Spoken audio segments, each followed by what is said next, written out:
Welcome to Pegwarmers. I'm Kevin. And I'm Jordan. And we're here to talk about toys. Welcome back, Jordan. Thank you. It's good to be back. It's great to have you on again. Feeling at home right here. Yeah. This is we have a nice rotation of people that come through here a lot, and it's fun to have you guys back. It's nice to, kind of have that a consistent crew. Absolutely. That comes through here. Yeah, it's always fun to come back on the show and see what you guys have brought to the set to new things appear. Just distract me while we're filming, and I'm like, oh god, is that a Zeo Ranger? It is a Zeo Ranger. Yes, he's been on for a little while now, actually. He's always kind of hiding in the shadows, though. He's a dark shade of blue, and he kind of blends in there. Like you don't see him. You don't quite notice what he is. All right, so our first segment today is news, and our news topic is J.J. Abrams' Bad Robot is bringing Hot Wheels to the big screen. Which I am hype about, even though it makes no sense. It's like one of those things where me and some friends found out about the news all at once together, and we were all just like, why are we doing a Hot Wheels movie? What's the plot? And I immediately jumped to one. Fast and the Furious is like one of the most financially successful franchises of all time, and I'm one of those people where I've never watched them until recently. So I'm very high on that franchise right now. Gotcha. And if that one's wrapping up within the next year or two with the next sequels, could replace it. It's like a sequel that's split into two parts as the last one. Oh, okay. But they, that's going to be leaving a gap there for something else that car junkies are going to want to watch, for one. For sure. And two, I am that one nerd who remembers that Hot Wheels action racer series on Fox Kids growing up. Yeah. And I just remember that being really stupid and fun and cool. So fingers crossed, this is the closest we're getting to a Speed Racer sequel. So some of the highlights from the article: Mattel and Warner Brothers Pictures have announced that J.J. Abrams' Bad Robot will produce Hot Wheels, a live-action motion picture featuring the iconic toy racing cars. Bad Robot, there's a part of a quote here, Bad Robot's joining us alongside Warner Pictures to transform Hot Wheels' legendary IP into a thrilling story for the big screen.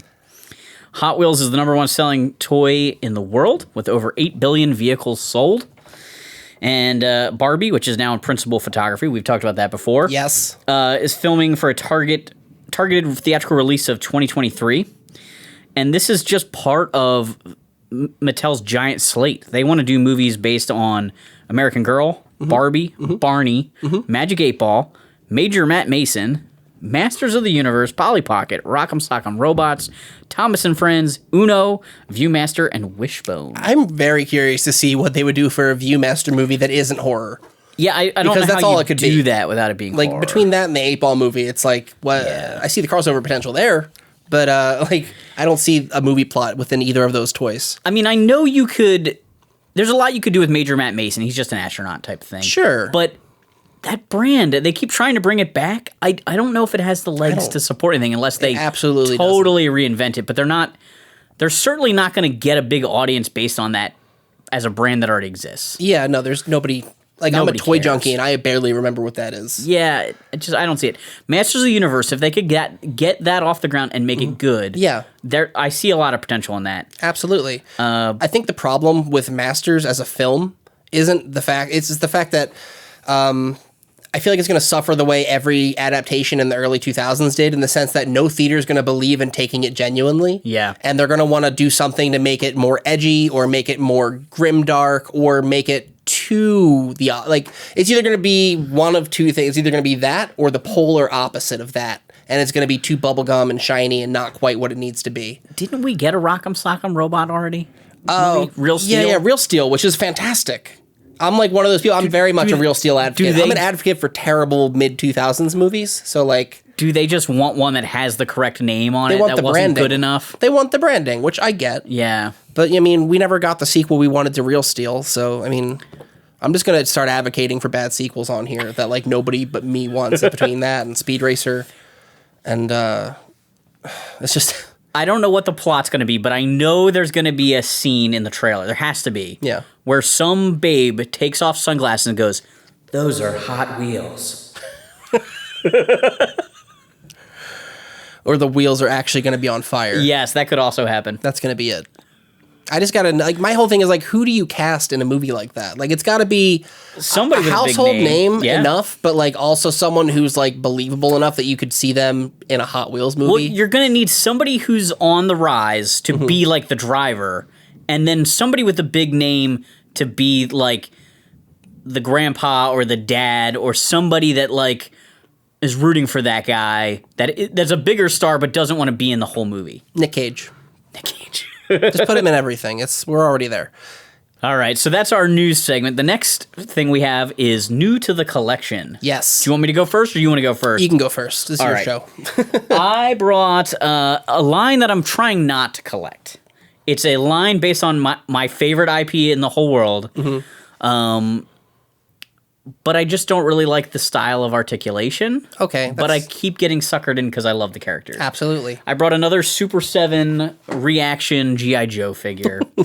And, you know, I ordered very few of these when they were first announced. Basically just things that were kind of unique, like the Quinn figure. Yeah. So we really haven't gotten a lot of him. Yeah. And I tried to avoid the just, it's a cartoon version of the guy. Sure. But when I see him at retail, I get suckered in. If I'm on a toy hunt and I find nothing, and then they have Storm Shadow, he's coming home with me. Absolutely. And, like, the reaction figures are definitely one of those, like, niche things that, like, there's a very small window of people who really, really love it.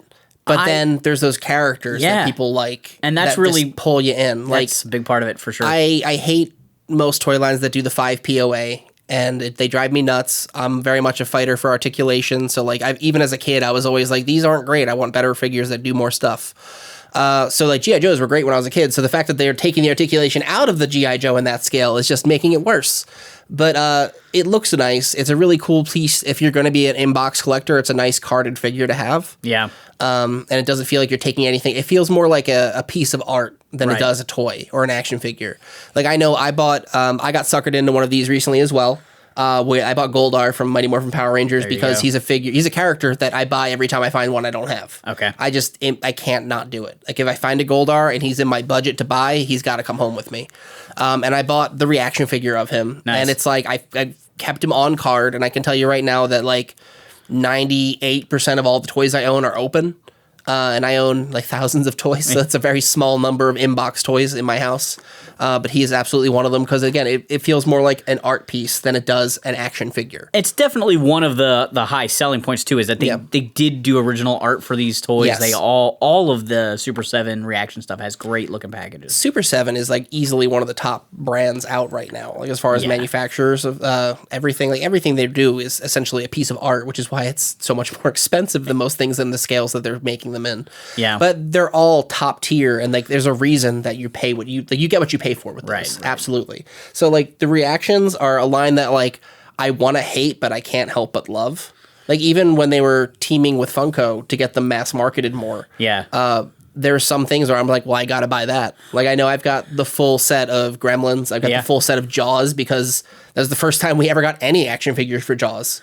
And I really enjoyed it for those kind of properties. When it was a property that existed, it was a little bit older, like pre-G.I. Joe, late 70s, early 80s things. Yeah. It felt right to me. Yes. But something like G.I. Joe or something modern, even like Power Rangers, feels a little odd to me in that style. I agree with that. I feel like it makes sense to do it for properties that of that time would have had toys like this. Right. That makes sense. Like Gremlins, perfect. Yeah. And then Jaws, another one, kind of great for that. But then to see stuff like they did Terminator 2 and The Fifth Element and like 1,000 other things that just like, I mean, the figures would have looked very different. Like I could see them doing an in-time style of figures where they'd be extra clunky and like have a garish colored accessories that didn't make sense and none of them would actually look like the characters. Like that would be the 90s movie figures. That's true. But like the 80s ones, I feel like if you're going to just go with the Kenner style, which is amazing and classic, I feel like the property should fit that. Yeah.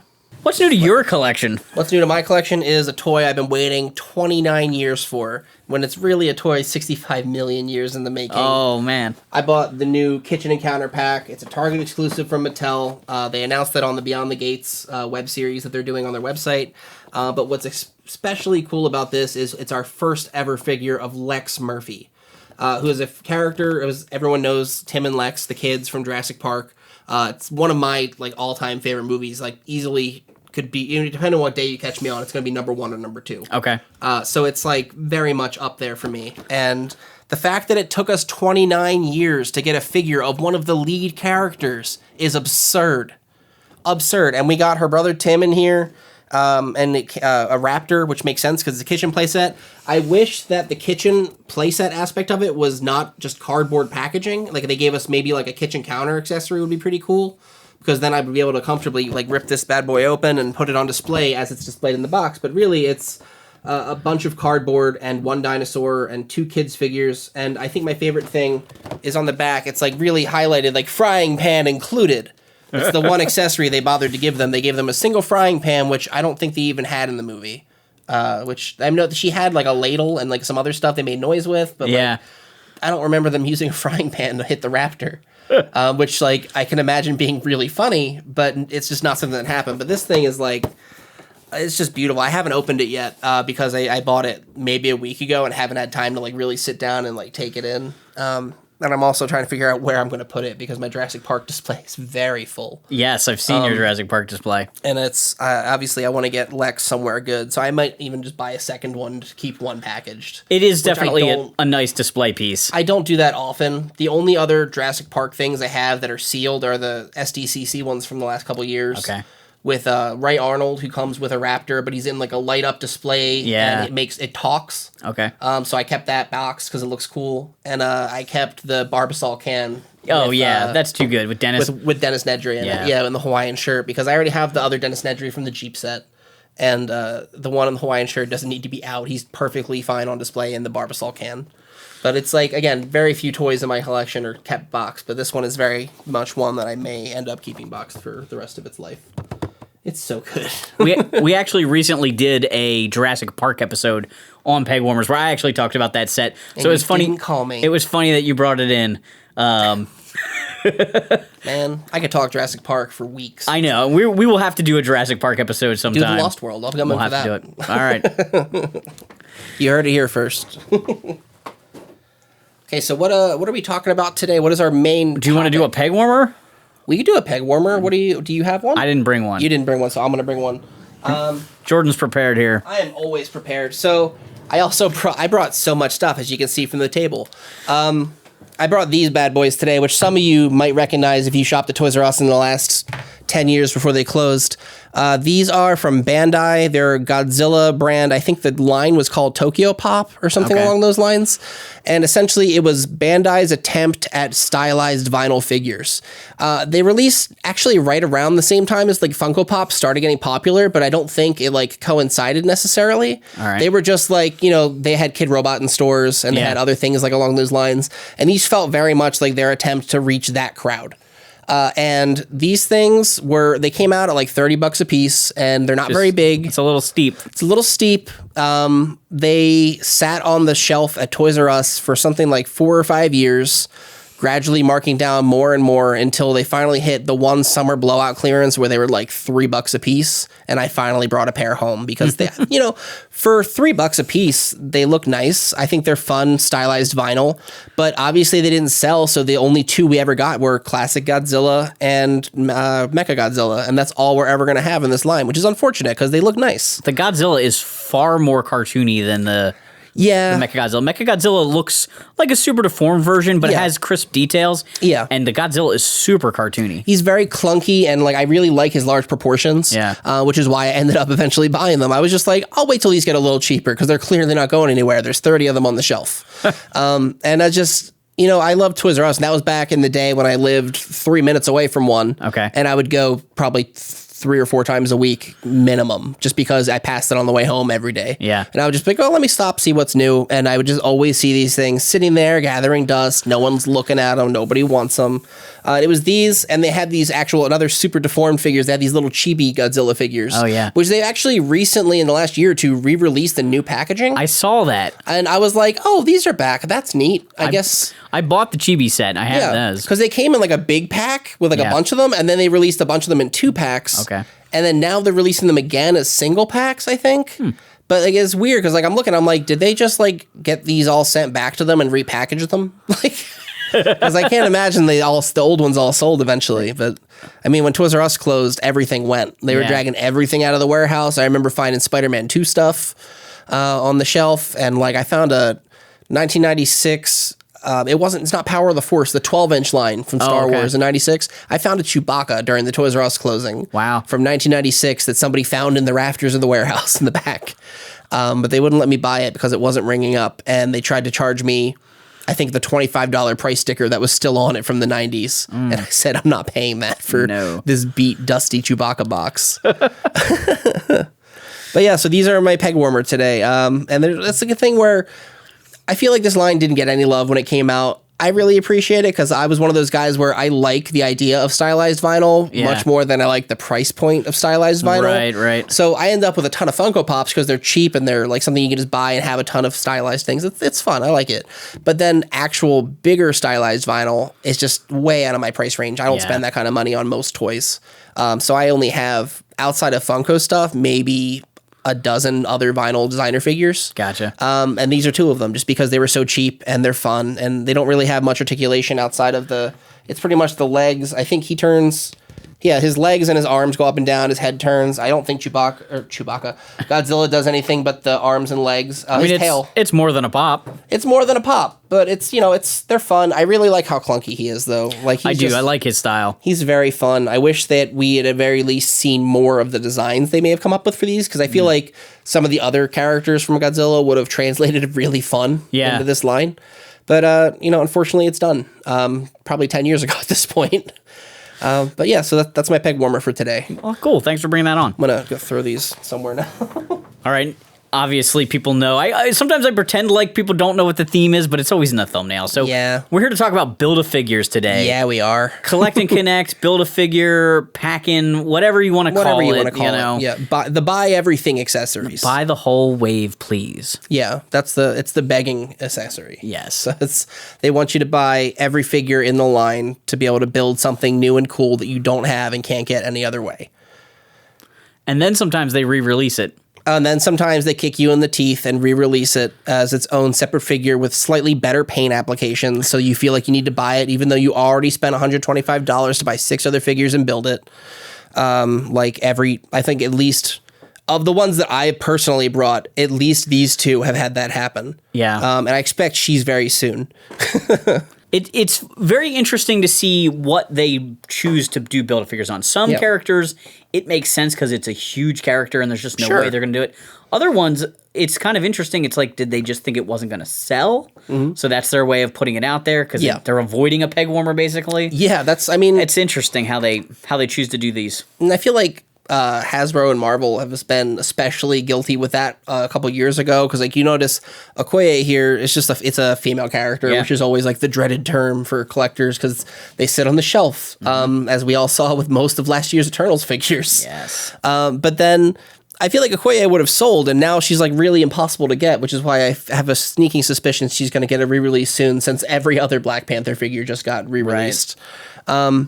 Including the M'Baku figure, who was also a Build-A-Figure, but they probably had more confidence in him because it's a guy. Yeah. But, Okoye is really cool. She's fun, but she's also a small, normal-sized figure, as is, I know I got a Hobgoblin up here who's pretty normal-sized, but he has wings and big swords, so, it makes sense, kind of. He's one of those figures where I almost feel like if your line didn't have a Build-A-Figure already packed in, you could have just put the wings with another guy in that wave. Yeah, or sold him as a deluxe for $10 more. Something like that. It's some figures didn't necessarily make sense, or I didn't bring her, but Mantis from Guardians of the Galaxy, the dreaded female figure curse again, where they threw her into a wave that was half comic style, half movie style. So they very easily could have released her in the wave as an actual figure. And I think the one movie figure was a big guy. It was Death's Head 2. Okay. Who very easily could have been a Build-A-Figure. Yeah. And I just didn't understand the choice there, other than the fact that they thought she wouldn't sell, which is unfortunate because I really wanted her and didn't feel like buying every other comic style character. It's especially hard, I think, in those kind of waves where they split movie and comic because there are definitely people that collect just the movie characters and there's definitely people that collect just the comic characters. Exactly. So you're really kind of getting punished on that one. Yeah, and it's tricky because I'm one of those people where I do collect primarily the movie figures and occasional comic characters. I think I've whittled it down to I buy, for Marvel at least, I don't buy comic characters unless it's a really specific version of something I need, or a Spider-Man villain, because that's the only ones that I've kept. over the years. I've downsized my Marvel Legends collection of regular comic style characters, with the exception of my Spider-Man villains and obviously Spider-Man's. Yeah. But like, it's just nuts to me that, you know, some of the, as you can see, I've got some up there that are comic style, but most of mine end up being movie figures. Okay. So I end up with comic style figures of things that I have no interest in. And then I'll have incomplete build figures because I didn't feel like paying full price for a part. Yeah. Essentially, that I had to build. Yeah, so sometimes at conventions you'll find somebody that has a bowl. I've got some random parts here. Yep. And they'll be like $5 a piece. And I get that. Okay, I can pay $5 if I'm only trying to get 1 or 2 parts. Yeah. But it's rough sometimes, especially the part that's the hardest to get. Whatever came with whoever ended up being the Pegwarmer or short packed or whatever. Yeah. And people online are asking $20 for the part, and it's like, I could just buy the whole figure for $22. If you could find it. If you could find it. Yeah. And so that gets to be very frustrating sometimes when you're trying to complete a Build-A-Figure. Yeah, and I remember very specifically with that one, there was a couple figures in the DC wave, in the DC line Mattel did for a while, the DC Universe Classics. Yeah. They did a wave for Giganta, who's like a big Wonder Woman villain. She's a giant woman, and she gets big. But her whole thing is that figure was like it was impossible to complete because the one piece that came with her head was a short pack chase figure who was almost impossible to find. I personally got very lucky and found him at retail. Okay. It was Gentleman Ghost. Yeah. And I had no interest in building Giganta at that point. I just got really absurdly lucky finding him for the like $20 I spent. And then somebody else saw me buy it and offered me $100 on the spot for the head. Wow. So I wasn't going to say no. Yeah. But like, I probably would have just gave it to him for whatever the first offer he made was. Yeah. But I was just like, all right, like, okay. like, I'm happy to go buy a bunch of other toys right now. I'm already at the store. So I, in general, don't collect Marvel Legends as a completist enough to Build-A-Figures. That's fair. I buy Spider-Man villains, different versions of Spider-Man, and then mostly like 90s X-Men or even some other style X-Men characters. I don't own a single movie figure, I don't think. So I just never get the Build-A-Figures. Yeah. I have built Juggernaut from Marvel Legends because there was an X-Men wave one time. I bought the whole wave. One. Yeah, I really like that figure. And I built the Bane, actually, that you brought with you from the Mattel DC Universe line. And, so nice. And even that was a wave. I bought a lot of characters I didn't care about to get. Oh, yeah, because who was in that? It was like Jonah Hex. It was Mercury. Mercury from the Metal Men. Yeah, it was kind of a bizarre wave. There was a Robin in that wave. Yeah. So, like, that one felt okay buying for a Bane figure, you know.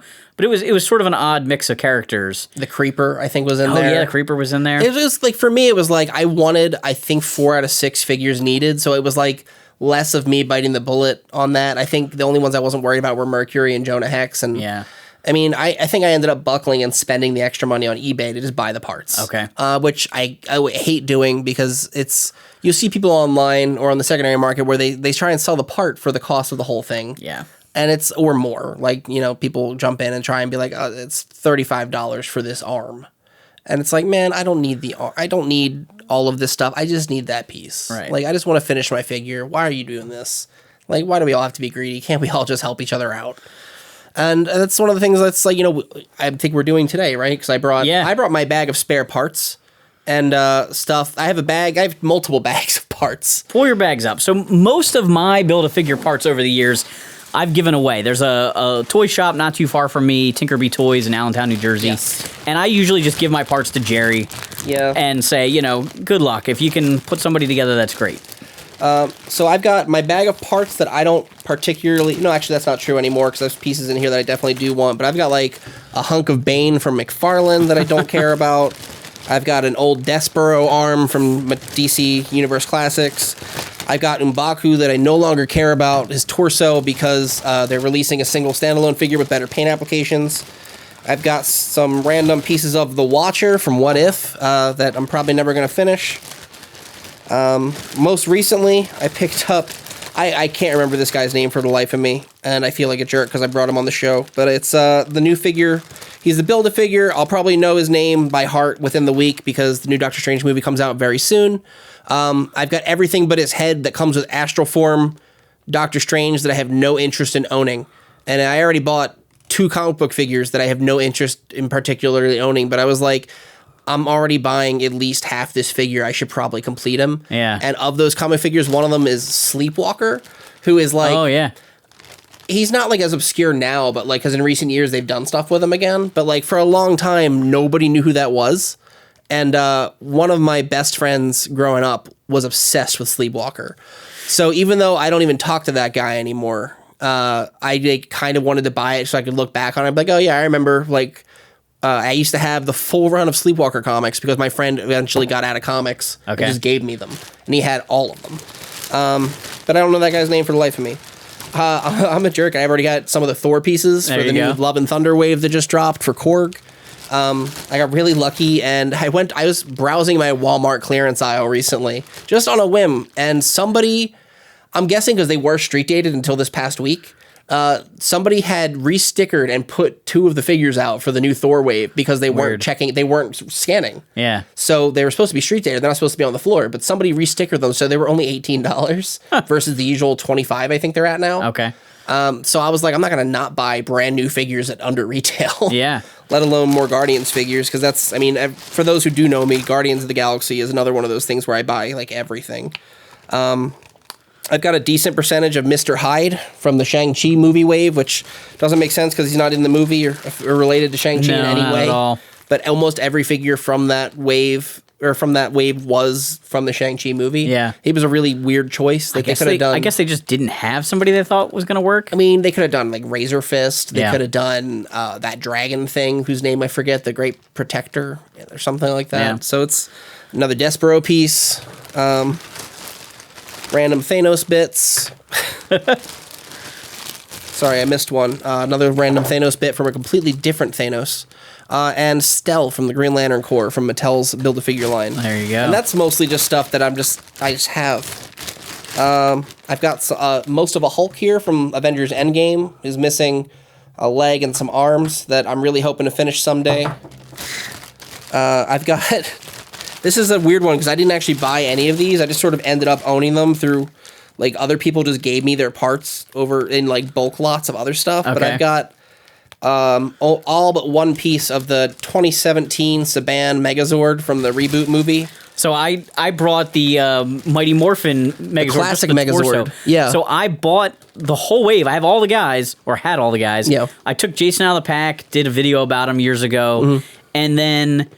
Whatever happened, I had this backlog of videos. I never did reviews of the other Rangers. Then the Lightning Collection came out, and I was like, I don't even need the Legacy Collection anymore. Yeah. So I sold all those figures, still in the package, and I found this finally. I didn't know where it was to go with the Red Ranger, but I remember seeing that announcement that the Lightning Collection was coming when Hasbro bought Power Rangers, and I lost it because I had completely skipped the Legacy Collection. Okay. Just on a whim. I was like, no, I don't need them. I've got the Figuarts. They're nice enough. Yeah. They're super fancy. I don't need a less fancy version. And then the Lightning Collection came out, and I was like, no, I'm not going to buy these. And then I bought like all of them. And it's just, oh God, it's a weak spot. I just want Power Rangers in one scale. And so Legacy Collection I was very excited for. Bought everything they released. Yeah. And then it was like, oh, now we're doing Lightning Collection. I do like Lightning Collection better though that they're actually a little bit more screen accurate. The Legacy Collection was a little too superhero proportion. Yeah, they were toys. Yeah, they were toys totally that felt like toys. Yes. Whereas the Lightning Collection feels more like these are collectibles based on a thing. Yeah. Rather than just like toys for the sake of toys. It was kind of fun though with the Build-A-Figures. Yeah. But also frustrating because they would put out a wave and not have a complete season done. And so I mean, Lightning Collection is doing the same thing. They are, but at least they're not much waiting for the Build-A-Figure parts. But they're doing much better at it to finish things. Yes. And they aren't doing Build-A-Figures, which I mean that would be like the most obvious way to get the monsters out. But they decided to sell us those at a upcharged price until they clearance out, which all of them so far have done. Which is a bad sign for them to continue making them, unfortunately. Which is unfortunate. I mean, I've been buying them all at full price, but, you know, it's like I picked up Frontis Head recently, who was almost my new to the collection, because he just came out. I think I found him at Target also before he was supposed to be out. I have mine on pre-order, but he hasn't come in yet. Yeah, I don't think he was supposed to be on the shelf when I found him. I just found him on an end cap on his own, sitting all lonely, and I couldn't leave him there, so he came home. And then my last thing, this is a Build-A-Figure I've been trying to build for like 4 years or something now. And it's the King Shark from Mattel's DC DC Multiverse line. Or it was before. It was Multiverse at that point. You're right. It's funny because ironically, there was a Pegwarmer involved here. He was a Toys R Us exclusive Damian Wayne Robin figure. Oh, yeah. And he came with the Hammerhead, which is an alternate headpiece for King Shark. But what drives me nuts about this particular piece is that this piece came with a figure that ended up peg-warming, but it doesn't come with... So, let me rephrase this. The original shark head, that's like a regular great white-looking head, came with the crotch to finish the Build-A-Figure. And the figure it came with was a short pack chase figure of Zoom from the Flash TV show. Okay. So, like, it's really hard to get him. He's very expensive on the secondary now. It's almost impossible to finish this figure at this point. They didn't package the extra crotch piece with the alternate head. So that, like, realistically, if you wanted to, you could have built a comic. If they put that piece in, people could have easily finished a comic-style Hammerhead King Shark and been done with it, and that would have been it. But because they opted to not include that crotch piece, my King Shark's pretty much never going to get finished. I have that head also because who doesn't love Damian Wayne? Yeah, no, everyone, I'm the Robin guy. Like, if you ever need to talk about Robins, I can bring in... I don't want to bring all of those out of the house, but Do you have this arm? I don't have that arm. Well, this is for you then. Oh my God. Thank you. Not that you can still finish him, but... I mean, that brings me down to just needing 2 more pieces, so I need to figure out how to get that crotch and the other head. And then, actually, if I get the other arm and I can get the crotch piece even, like, I'm not even worried about the Great White Head. I really like the Hammerhead because it's more comics accurate. Yeah. But, I just really want to finish this guy, and I'm not even sure which arm this is from. It's either Batgirl or Jay Garrick, and I don't remember. Probably Batgirl, because I'm more likely to have bought a Bat Family character. Yeah, it was. I know the arms came with Batgirl of Burnside, which is like the purple jumpsuit. Yes, outfit. I have that one. Okay, so that's definitely it. And then Jay Garrick from the Flash TV show and Zoom from the Flash TV show were the other 2 that I missed. Okay. Because I don't buy the CW verse figures. Gotcha. And now I'm just like stuck. I can like prop him up on his weird little legs and hope for the best. I should have just bought another piece of the Killer Croc. I have Killer Croc over here who actually recycles a lot of King Shark's pieces. And like you can even look, his legs are like identical to King Shark's. They're like the exact same piece, but you can tell that they've like sculpted some scales on his feet, but that's really the only difference between these legs. They are identical. That's how they get these out on a budget. Yeah, but that means that I very much could have, like, if the pants were the same color, if they had just done that even as a thing, they could have just made the pants for Croc the same color. Maybe Croc's waist is cheaper and you could just paint it. Maybe, but I don't want to paint it. It feels disgenuine. That's true. And I don't want to half-ass it. I really want to get in there and like have the genuine thing. I'm one of those weird people where I know it's weird, but I can't customize my figures. I have to have like the genuine article unless it doesn't exist, in which case I might have I have a few customs in my display case. There's very few toys that I custom paint, but like some of the Power Ranger, like the King Sphinx and who else came out with that? Pumpkin Wrapper. Oh yeah, Pumpkin Wrapper. Pumpkin Wrapper. I did paint the inside of their mouths. I understand. I like them that drove me nuts that they released them like that, and I've been debating doing that myself for a while. But for a long time I wouldn't do that kind of thing. I used to do it with like flea market GI Joes. I'd buy stuff and make custom figures, but I finally was like, it doesn't matter. Yeah, no one's ever going to be like, oh, I can't believe you damaged your toy. Yeah. And they're never going to be worth a fortune. So I was like, you know what? I'm just painting these guys. Yeah, I think it was, I've got a handful of customs that I've bought over the years of figures that didn't get made. Okay. And then as they got made, I was like, man, why do I still have this in the house? Like, I definitely have a Marvel Legends classic style Bullseye from like the Toy Biz Marvel era, from before Toy Biz even did one. Which is funny because the first Toy Biz Bullseye from Marvel Legends came in the first Build-A-Figure wave. There you go. With the Sentinel pieces. But that was back when Build-A-Figures were giant. Yeah. Because they were, back then, it was like the Sentinel was probably like this tall off the table. I used to have them, but I sold them. I used to have every single Build-A-Figure from all the Marvel stuff, and I just eventually sold all of them because it was like, what, a Sentinel and a really big Apocalypse for some reason. Yeah. And then they skipped a Build-A-Figure and gave us vehicles for a wave. And then it was like Mojo and MODOK were the next 2. And then that was the end of Marvel Legends for Toy Biz. And then I skipped all the early Hasbro Marvel Legends because I was so mad that they essentially killed Toy Biz to get the Hasbro license. Yeah. And Hasbro, I mean, let's not even kid ourselves. The early Hasbro Marvel Legends offerings were hot trash. Right. And they've since redeemed themselves like exponentially. But their early stuff was just awful. The paint applications were awful. The sculpts were generally bad. There's just very few redeeming qualities to those figures, so I don't have any of those Build-A-Figures. There was a learning curve, I think, when there they took was over. a learning curve when they took over. One of the ones I've got the closest, which I don't have that many, like I said, is I do have a Doomsday that's like both legs and the waist and the head. Yeah. This was CW Supergirl. Yes. And I forget who else came in that wave, but I remember that one. That's one of the closest ones I've got, but I don't think I can peg like it's the wrong. They have the male to female. Steppenwolf isn't going to work for me here, so he just has to continue to live like this. Yeah, I mean, I could if we're gonna try and like monster mash these together. You want to give Wendigo arms? Give the Hulk Wendigo arms. Maybe it might work. Yeah. All right.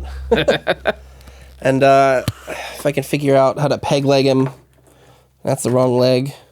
I have 2 different wrong legs for Thanos.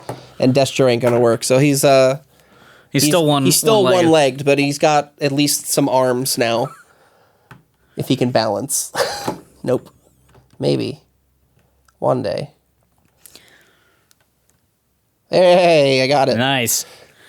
So, oh wow! This is a Caliban arm, right? From DC. Calabac. I'm sorry, from the DC universe, but it's that special wave that was superpowers themed. Yeah, the re-releases, which were fantastic. They are. And one of the issues they had with that wave was that they didn't want to put these Build-A-Figure parts inside the package and then kind of destroy the look of the package, looking like a vintage figure. Yeah. And they knew people were going to want to do the Build-A-Figure, but maybe keep the stuff carded. Yeah. So many people bought them and returned figures saying it was missing the part.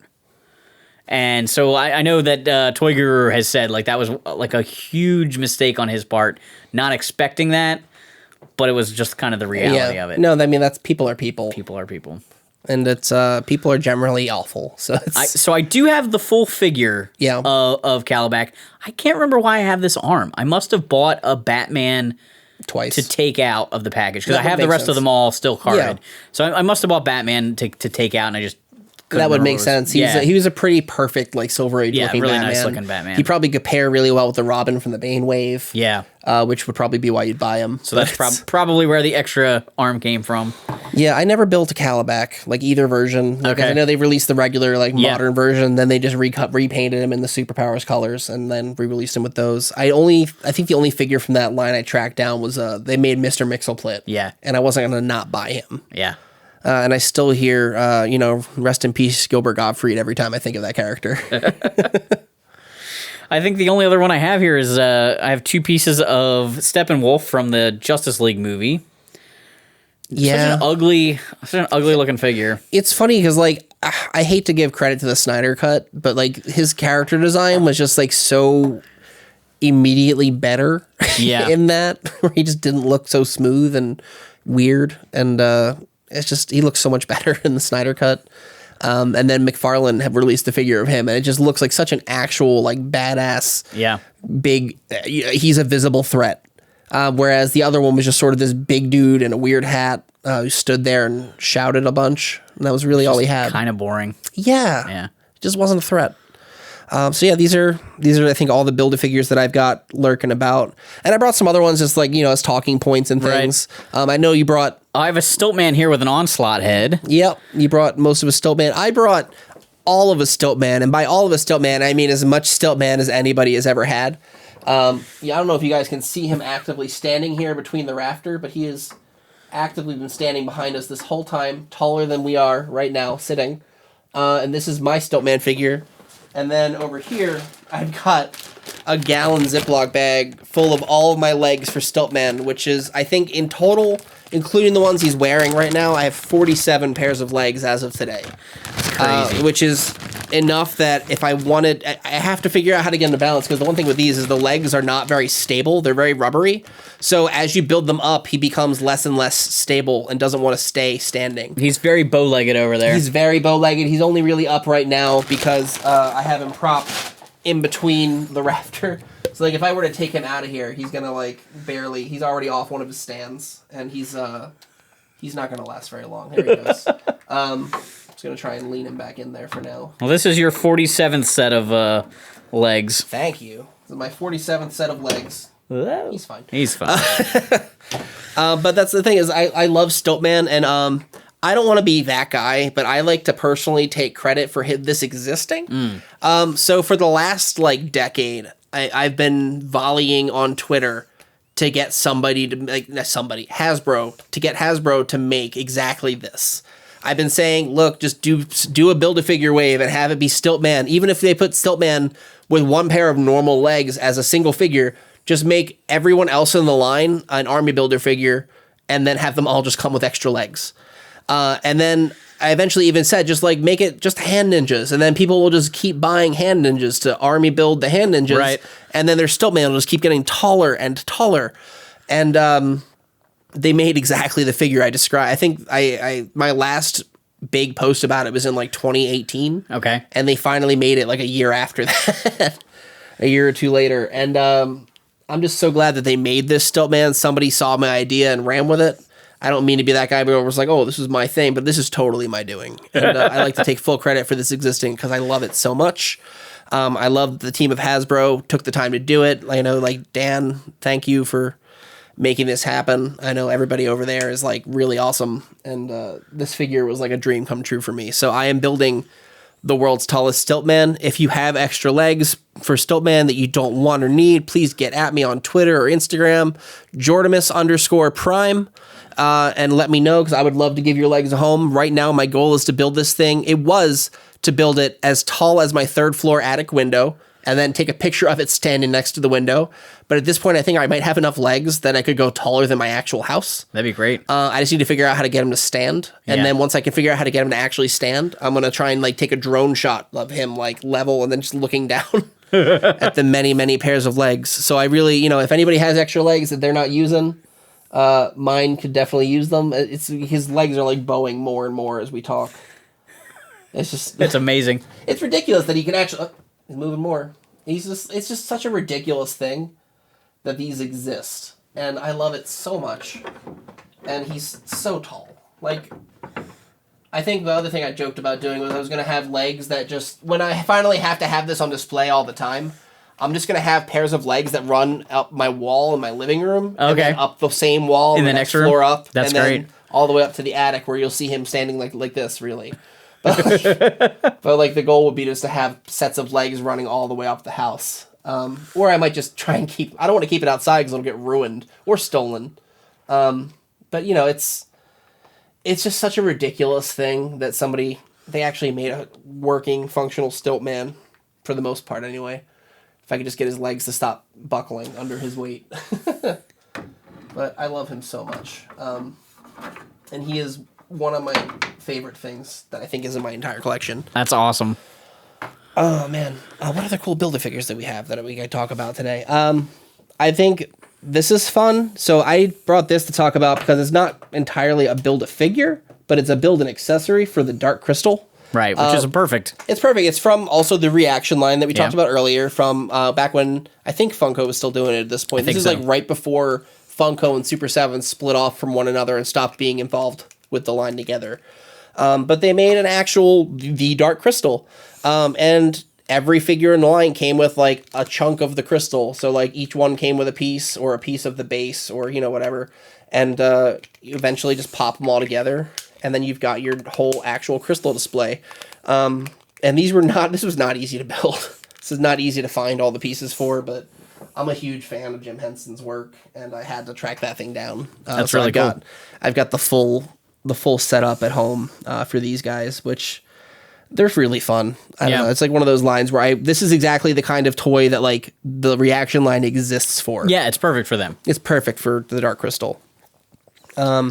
Related to that, you have a build an accessory basically. Yeah, and then you have a build a play set here, which is insane. This is hands down the most ambitious collect and connect, build a figure, anything like that, where you have to buy a whole set and build something. This is the Ghostbusters Rooftop Diorama. This is done by Diamond Select Toys. It is easily the most ambitious collect and connect I've ever seen. Probably the most ambitious we're ever going to get from anybody. They built this over 5 waves of figures. So with 15 figures in total you had to buy to build the whole thing. But it's like all the Ghostbusters and some ghosts and a terror dog and Gozer and like Dana and Louis Tully and Janine. Like they released everybody from that movie. Walter Peck. Like every single character that was in that movie got a figure because they wanted to make sure they released enough figures to get all the pieces out to build this rooftop diorama. And it's a solid, really big, like husky display piece that like it's really hard to like get it all connected together and everything like that. But once it's up, it's not going anywhere. This thing is very solid. It's very sturdy. And it's one of the coolest display pieces I have in my collection. But I just love that they, put the time and effort in to make this. Did they release it in an order that if they didn't complete all the waves, you at least had something to show for it? I feel like they did. The later waves are what came with the actual top piece here, but like the main lower base of the rooftop was like the earlier stuff. So I think it sort of started towards the front and then moved backwards. Okay. So like as it went further, like I think that they were committed to releasing the full set, and then they did it again, which I thought about bringing both of these. But they made 2 of it? They made this, and then they made the front of the firehouse. Oh, right. So it's unfortunately we couldn't get the full scale giant building firehouse, but they built the front of it. So it's like the sidewalk and then the big double doors that swing open, and they're functional doors. Okay. It's got the sign that hangs out in the middle, and it actually even has a sign that's swappable, so you can have Ghostbusters or the Ghostbusters 2 logo. Nice. Peace sign. Yeah. So it works really well, but for that one, it was another 5-wave set where you had to buy all the pieces to make commitment, it. yeah. But they split it in between 2 different styles of figures, which is what's tricky about it. So they did, I think, 3 waves of Ghostbusters 2 to get the guys out in the new uniforms. Gotcha. They did the guys with the slime blowers, and then they did what's his name? Vigo the Carpathian and Janos, and then they released the rest of the figures were for the Real Ghostbusters animated series, which are, I mean, if you're trying to build this thing, it's doable. You can definitely track all of this down to build this playset. It's fantastic. But if you're trying to build the front of the firehouse, I wish you the very best of luck because those Real Ghostbusters figures for the animated line are absurdly expensive on the secondary market. I wish that they had re-released them again at this point. I think Hasbro just has the license now in perpetuity, but like if Diamond were to just re-release the Real Ghostbusters line again, I feel like that would just be like printing money. Yeah. It's just such a really beautiful set of figures. I didn't want to drag all of it out here. Understandably. This is a lot of stuff to drag out of the house all at once, but it's, I thought about bringing that almost instead of this, but I think this is a little more impressive. Yeah. Because it's like got 2 levels to it, and it's got this. It's a full display. This is like a holographic looking. It's like one of those sheets that if you touch it, it makes that awful sound that makes your skin crawl. It's like that vinyl plastic 3D thing. But it's really, really fun. It's really cool. I remember I like hide a light behind it. I think my main Twitter like tag pinned post is like my cat peeking through here. Okay. And it's just choose the form of your destroyer. Like it was kind of perfect. But it's giant. Like this thing is massive, and there's just so much to love about it. And this is, I know I keep saying that this is one of my favorite things in my display, or this is one of the coolest things, but like legitimately, I brought out the big guns for this episode. The Collect and Connect stuff is some of the stuff I'm most proud of having finished. But this thing is just so impressive as a piece of any collection. And it's something that, we're probably never going to see something like that happen again. Probably not, yeah. Like, it's very few. I know Diamond had plans for a couple other things that were along the same lines, and every single one has unfortunately gotten the plug pulled on it during production. Like, they were going to do the one vehicle from Tron with their Tron figures, and they were going to do a ship deck for Pirates of the Caribbean. Wow. But that whole line got canceled, and then they released Jack Sparrow on his own as part of a Disney line they've been doing. Okay. It came with part of the deck, and let me tell you, that deck piece is just so nice. Yeah. I'm just like so bummed we're not getting more of it. But it's like just a cool piece to have. Yeah, no, those kind of things are really neat things to work into a toy line if they can make it happen. Because these toy lines are aimed at collectors, that's why it makes so much sense. If it was a kid's toy line, it's a lot less important. Actually, one of the things it just popped into my head that we didn't even mention was like, Hasbro was doing the Droid Builder line where you were getting astromech droids. That was actually a lot of fun. At that point in time when they were doing that, I was for the most part out of that Star Wars line because I had very much been tired of 3 3/4 inch for a long time. So I'd pick and choose occasionally. I'd be like, oh, it's another Boba Fett. I got to grab it. Right. But like at that point, I think I had all the Star Wars figures I wanted. I wasn't even displaying them anymore except for like a choice few. And it was just like, I remember that stuff coming. So they may have been the earliest like Build-A-Figures that I could think of now that you mentioned them. I have no idea what would have been the first line, but I remember the first Build-A-Figure part I ever had. My buddy's girlfriend worked at a comic book store and she bought some anime figure. I don't even remember what it was anymore, but it came with like a demon leg. And if you got the whole wave, you could build a thing, but she just bought her favorite character and she gave me the leg at some point and I just had it laying around for years. It would pop up in random things I was doing. But, that I think was the first time I ever saw a collect and connect thing. I think for me, it was in the late 90s. I want to say it was, I don't remember if it was actually Palisades or if it was like the precursor to that stuff, but there were some figures made for Resident Evil for the games. And this is for like Resident Evil 2 and Resident Evil 3 they did figures for. And they made a Nemesis that was like a Build-A-Figure. If you bought everything, you could build the Nemesis. And it was like, just because he was so big. Yeah. And it was like, he was static. He wasn't articulated Build-A-Figure. He was like, you could put him together and he will stand there and look cool. And that is all he's doing for you. So he was more like a vinyl model than anything else. Okay. But it was like still, I think that was like the first time I've ever seen, buy and build your own. Yeah. You know, it was just as a concept. It's something that I feel like toys, oh my God. That precursors all of it. I brought a throwback to a McDonald's Toys episode that we did on the show. This is a Inspector Gadget McDonald's or Burger King toy. McDonald's. And each thing was its own little gadget. Yeah. And then you could build Matthew Broderick if you had all the parts. See, now that you say it, that is actually probably the first Build-A-Figure. It might be. Even though it's not inherently a Build-A-Figure because it's like that was it. He was it. Yeah. Like you just bought pieces of him to get it. Yeah. But like to get all of it and make him was the goal. So that's kind of it. So we have to credit Matthew Broderick for being the first Build-A-Figure ever made.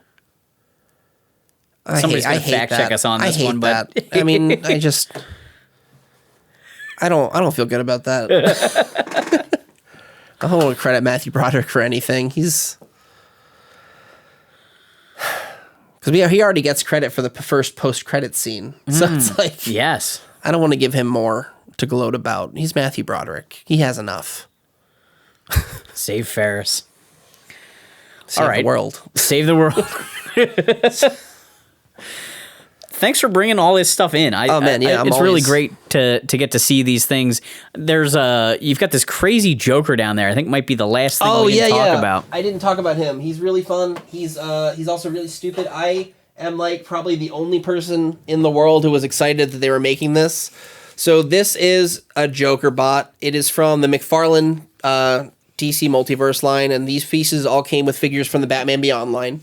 And this was a character that had like 2 seconds. He was on like less than 5 pages of story. He has no dialogue other than some yelling. It wasn't a mini series. It was like a maxi big event series called Future's End a couple years ago that starred Terry McGinnis, Batman Beyond, traveling back into the past. Except that he didn't go all the way back to like current modern DC times. He went like 5 or 6 years ahead of that.